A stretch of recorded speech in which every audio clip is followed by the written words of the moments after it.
You used to have a life you cannot access. For roughly the first 1,000 days you were awake, laughing, falling, learning faces, learning fear, learning whose arms meant safety, and almost every one of those days has been wiped from the record. The average adult's earliest memory sits somewhere around age 3.5. Before that, the lights were on, the cameras were rolling, the tape is gone. This isn't a personal failing. It isn't a bad childhood. It isn't trauma. Every healthy human on the planet experiences the same blackout at roughly the same age across every culture ever measured. Neuroscience has a name for it. It's called infantile amnesia. And for over 100 years, almost no one could explain it.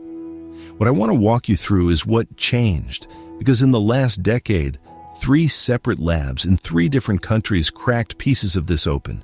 And when you put their findings next to each other, the picture is not the one you grew up with. You weren't a blank slate that hadn't learned yet. You were learning constantly. The memories were being written. Something else happened to them. Something that wasn't an accident. Something the brain does on purpose for reasons that turn out to be much darker and much stranger than just babies forget. By the end of this, you'll know exactly how the deletion works. You'll know where the missing memories actually went, and you'll know why a system that throws away your first chapter is one of the oldest survival adaptations your body has. So let's go through it carefully. For most of the 20th century, scientists thought infantile amnesia was simple. Babies don't have language. Babies don't have a developed brain. Of course, they don't remember, and a mystery. The problem with that theory is that it doesn't survive the data. In 2014, a developmental psychologist named Patricia Bauer ran one of the most patient studies in the field. She and her collaborator Bauer Larkina interviewed 3-year-olds about specific events from their lives. A trip to the zoo, a birthday party, the day a sibling came home. Then they came back years later and asked the same children about the same events. Here's what they found. At ages 5, 6, and 7, those children still remembered roughly 60% of what they'd told the researchers at 3. Not perfectly, but recognizably. The events were still in there. Then, something happened. Between ages 8 and 9, the same children's recall of those same events dropped below 40%. They didn't slowly fade. They fell off a cliff. The forgetting doesn't happen in infancy. The forgetting happens later. Inside childhood itself, the 3-year-old has the memory. The 8-year-old, the same person with the same brain, with the same family asking the same questions, no longer does. Read that again, because most people miss what it implies. The deletion is delayed. Whatever erases your first years isn't running in real time. It's running on a timer. Something in your developing brain waits, lets the memory sit there for a while, and then, somewhere around the age you started losing your baby teeth, it goes through and wipes the early stuff out. That alone should bother you. Because if the system is delayed, the system can be observed. And if it can be observed, somebody is going to figure out the mechanism. By 2014, somebody had. The first person to crack a real mechanism was Paul Frankland, a neuroscientist at the Hospital for Sick Children in Toronto. In the spring of 2014, he and his colleague Frankland Akers published a paper in the journal Science called Hippocampal Neurogenesis Regulates Forgetting During Adulthood and Infancy. Short version, the reason infants forget is that their brains are growing new neurons too fast. You probably learned in school that the adult brain doesn't grow new cells. That turns out to be wrong. There's one specific region deep in your hippocampus called the dentate gyrus that keeps producing new neurons across the lifespan. In adults, slowly. In infants, like a fire hose. Here's what Akers and Frankland did. They took infant mice and taught them to fear a specific cage by giving them a mild shock there. Normal infantile amnesia kicked in. The mice forgot within days. Then they tried the reverse. They took adult mice, gave them the same fear lesson, and artificially cranked up the rate of new neuron production in the adult hippocampus. They used exercise. They used a drug called memantine. They used genetic tools. The adult mice started forgetting like infants. The faster the new neurons, the faster the forgetting. Same memory, same brain region, same animal. The only variable that changed was how many fresh cells were being injected into the circuit. Then came the elegant control. Some species are born much more developed than mice. Guinea pigs, a South American rodent called the dagu. These animals are born with most of their dentate granule cells already in place. Their postnatal neuron production is low. And here's the thing, they don't show infantile amnesia. Baby guinea pigs remember what happened to them as babies until you artificially boost their neurogenesis in the lab, at which point the amnesia appears right on schedule. So the mechanism is real. It's conserved across species. And the picture looks something like this. Every time a fresh neuron integrates into the dentate gyrus, it rewires the synapses around it. Memories that were stored in those circuits get their forwarding address shuffled. The infant brain is producing so many new cells so fast that the memory's location keeps changing until the retrieval system simply can't find it anymore. In 2022, a team at MIT ran a computational model of this. They argued that high neurogenesis works like a process in machine learning called dropout, where pieces of the network get deliberately removed during training so the model learns to generalize instead of memorizing specific examples. The infant brain may be trading episodic fidelity for the ability to extract patterns from a chaotic new world. You weren't a bad learner. You were a generalization machine running at full throttle. The cost of that throttle was every specific Tuesday you ever lived. For about 130 years, the working assumption in psychology was that babies don't remember because babies can't store. The recording head wasn't online yet. The hardware wasn't ready. In March of 2025, a team at Yale broke that assumption in half. The lab is run by a neuroscientist named Nick Turk Brown. His team did something nobody had quite managed before. They put awake human infants, around 1 year old, inside a functional MRI scanner. They showed those infants photographs while watching their hippocampi in real time. Then, later, they tested whether the babies actually remembered what they'd seen, using a technique called preferential looking. Babies look longer at things that feel novel. If they'd encoded a photo, they would look less at it when it was shown again. What the Yale team found is what overturned the field. The infant's hippocampi lit up during initial viewing in exactly the same way an adult's brain lights up when forming a new episodic memory. And the stronger that hippocampal activity was during the first look, the more reliably the baby recognized the image later. They weren't responding by accident. They were encoding. The author's own conclusion in the paper: deficits in post-encoding retrieval mechanisms are likely responsible for infantile amnesia in humans. Translate that out of academic, the babies are writing the memories, they're just not able to read them back later. This is the part that changes everything. For more than a century, the assumption was that your earliest years are missing because the brain hadn't yet learned to record. The Yale paper says that's wrong. The brain was recording. Something happens between then and now that makes the recordings unreadable to the adult version of you. You didn't lose the data. You lost the index file. The hard drive is still in there. You just have no operating system that can open the format anymore. And once you accept that, you have to ask the question nobody had a good answer to before. If the memories still exist in some form, can they ever come back? A different lab, with a different species and a laser, took a stab at exactly that. And the answer was not what anyone expected. But before we get to the laser, there's a second lock on those memories, and it has nothing to do with the brain at all. It has to do with the fact that for the first 18 months of your life, there was no you to attach a memory to. This idea goes back to a 1997 paper by two psychologists named Mark Howe and Mary Courage.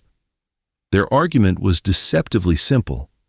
To store a memory as something that happened to me, you first need a stable concept of me. Not a body, not a name, an actual cognitive structure that represents you as a continuous person across time. Same kid yesterday. Same kid tomorrow. The thing yesterday happened to was the same thing standing here now. That structure doesn't fully exist at birth. It builds. You can actually watch it come online. Around 18 months, most children pass the mirror self-recognition test.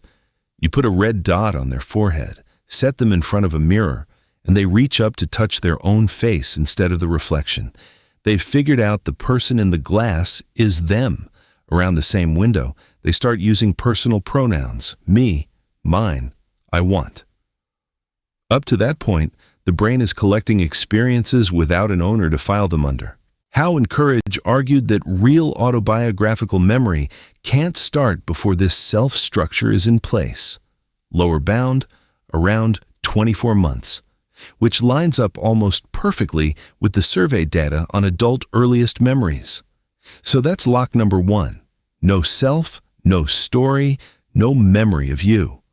Then language arrives, and it brings the second lock. Researchers like Harleen Hain and Gabrielle Simcock ran a clean set of experiments in the early 2000s. They taught toddlers how to operate a custom toy, then came back later to test what the children could recall. Children who had the words for an event at the time of encoding could later describe it in language. Children who lacked the vocabulary for the same event at the same age could not translate the memory into words after they'd grown into a verbal mind. The memory was there.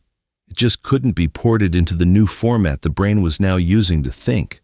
Your pre-verbal memories went through exactly that switch. If this is the kind of thing you want to know more about, the channel is here for it.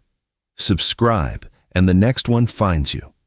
So we have a system with multiple deletion mechanisms running at once. Too many new neurons rewiring the storage. No stable self to file the experience under. No common language between the infant who encoded the memory and the adult trying to retrieve it. Locks on the same door, which is why what comes next is so disturbing, because the keys still exist. In 2018, back at Frankland's lab, a researcher named Guskjolen ran an experiment that would have sounded like science fiction 20 years ago. He used a technique called optogenetics. It lets you genetically tag the specific neurons that are active during a specific moment, and then later, with a fiber optic cable, fire a laser pulse that reactivates only those exact cells. Guskjolen took infant mice. He taught them to fear a particular cage. While they were learning, he tagged the precise hippocampal neurons that fired during that learning. He let the mice grow up. Months later, in adulthood, those mice had forgotten the cage entirely. Standard infantile amnesia. Put them back in the original room. They wandered around like nothing had ever happened. Then, he aimed the laser into the tagged neurons and turned it on. The fear came back, not a vague anxiety, the specific, context-appropriate freezing response of a mouse, remembering that this cage, in particular, was the bad place. The original engram, the physical trace of the memory, had been preserved the entire time. It was just disconnected from the normal retrieval circuitry. The light gave it a path back. A separate line of work by Cristina Alberini and her colleague Alessio Travaglia at NYU found something similar without needing optogenetics. They gave infant rats a single fear lesson. Within days, total apparent amnesia. But if they presented the right reminder cue much later in adulthood, the original memory reinstated itself with full context specificity. A latent trace, sitting there, waiting. In rodents, the conclusion is now hard to escape. Infantile amnesia is not erasure. It's a retrieval failure. The infant memories are stored. They're just locked behind a door whose key has been thrown out. We can't run that experiment on humans, obviously. Nobody is going to fire lasers into your hippocampus to recover what you don't remember about being two. But the encoding evidence from the Yale 2025 study points in exactly the same direction. The hard drive is full. The operating system has changed. which forces an uncomfortable question. Why would evolution build a brain that records its first years and then deliberately locks them away? The answer is darker than I expected when I started reading this literature, and it has to do with mothers. Humans are born absurdly early in neural terms. The pelvic opening that lets us walk upright is too narrow to pass a fully developed brain through, so we exit the womb with most of our circuit building still ahead of us. That construction has to happen out here, in contact with the actual environment we'll need to survive in. It can't be hardwired. It has to be tuned to the world we land in. That tuning costs stability. The brain produces synapses in massive excess during early life, then prunes the unused ones based on experience. New neurons flood the hippocampus. Whole regions are rewiring themselves week by week. In that kind of construction site, individual memories are not safe. They were never going to be safe. This is the generalization argument again. The infant doesn't need to remember what happened on a specific Tuesday. The infant needs to learn how Tuesdays work, how faces work, how language works, how the people around it react when it cries versus when it laughs. Specific episodes are noise. Statistical patterns are signal. The brain that survives is the one that throws away the episodes and keeps the patterns. But there's a third reason, and this is the one that stays with you. A neuroscientist named Regina Sullivan, who runs a lab studying infant attachment in rats, made a discovery in the early 2000s that nobody really wanted to publish. She found that between roughly postnatal day 6 and 16, baby rat pups have their fear learning system actively suppressed by the presence of their mother. If you shock a pup while the mother is in the cage, the pup does not learn to avoid whatever caused the pain. It learns instead to bond to the odor that was in the air during the shock. The infant brain is wired so that aversive experiences in the presence of the caregiver get encoded as attachment, not as warnings. The adaptive logic is brutal but obvious. A baby mammal that learned to flee its caregiver after the first painful interaction would die.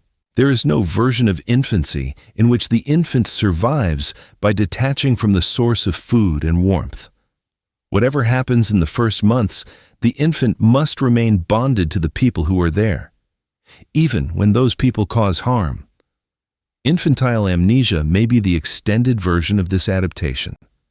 Early painful events don't get filed as recallable episodes. They get re-encoded into attachment style, emotional reactivity, baseline stress physiology. The forgetting isn't protecting you from trauma. The forgetting is protecting the bond.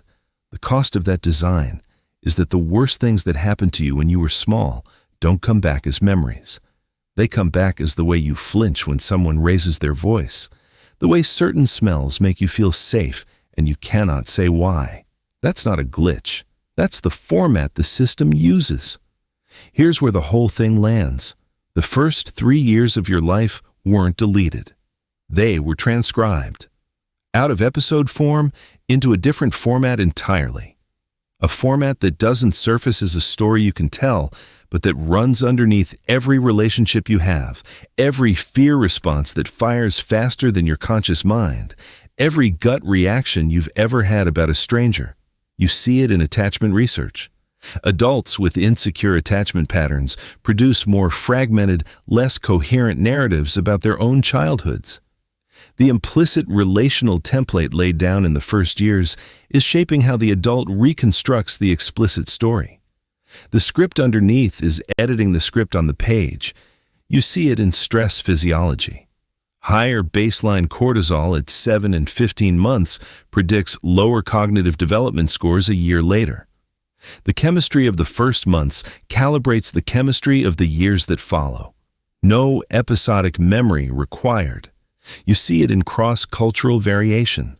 A researcher named Chi Wang at Cornell has spent decades comparing earliest memory reports across cultures. European American adults report their first memories at younger ages, more focused on themselves as individual agents. Chinese adults report later first memories, more embedded in family context. Maori adults in New Zealand have the earliest memories on average, around 2.5 years, attributed to a strong oral tradition of personal history narrative in the family. That last one matters. The age of your earliest memory isn't fixed by biology alone. It's partly set by how the adults around you talk to you about your own past when you were too young to write the story yourself. The cultural software you were installed with shaped which of those early years survived, and the rest of it, the part nobody narrated back to you, is gone from your recall but still inside the machine. That's the line I want to leave you with. The first 3 years didn't disappear. They became you. The data is still running in a format your conscious mind was never given permission to read. You don't remember those years. They remember you. Once you know that, you start looking at your own reactions differently. The thing that calms you down when nothing else can. The kind of voice that makes you tense without warning. The smell that means home before you've even thought the word. All of it was written between birth and your 3rd birthday in a hand you can no longer read, but that is signing every page of your life since. There is one more thing the research is starting to suggest. That the same system that locked away your first 3 years may also be quietly editing your memories right now. Tonight, while you sleep. The brain that overwrote your 2nd birthday is the same brain that is rewriting what you'll remember of today in the hours after you close your eyes. That story is for the next one. If you want to know what your brain is doing to your memories while you sleep, the next video on this channel is where to be. Subscribe and it'll find you when